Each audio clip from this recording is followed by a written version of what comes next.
पुरस्कार संदूक। गांव में रात के वक्त अजीब व गरीब कहानियां सुनाई देती थी, लेकिन एक कहानी सबसे ज्यादा खौफनाक थी। पुरस्कार संदूक की कहानी। इमरान, जो हमेशा मुहिम जोई का शौकीन था, इस संदूक की हकीकत जानने के लिए बेताब था। इमरान ने रात के इस सन्नाटे में कदम बढ़ाया। हर कदम के साथ इसके दिल की धड़कन तेज होती जा रही थी। इसे हर तरफ से खतरे की बू महसूस हो रही थी, लेकिन इसकी जुस्तजू इसे रोके बगैर आगे बढ़ा रही थी।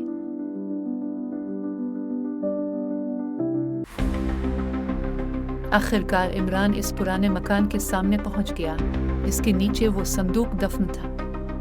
मकान की पुरानी और टूटी फूटी दीवारें खौफनाक और खामोश रात के साथ अजीबो-गरीब महसूस हो रही थी। इमरान ने संदूक को जमीन से निकाला। इस पर अजीब सी अलामात बनी हुई थी। जब उसने ढक्कन उठाया तो एक चमकती हुई रोशनी नमूदार हुई, और इस लम्हे इमरान ने महसूस किया कि वो खुद इस पुरस्कार दुनिया की तरफ खींचा जा रहा है।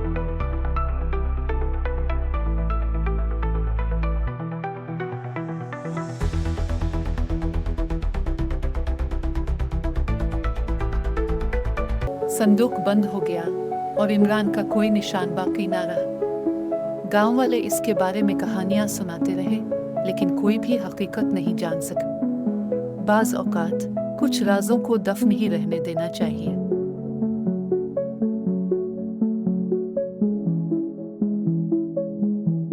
Please like and subscribe to Soul Experience. Thank you.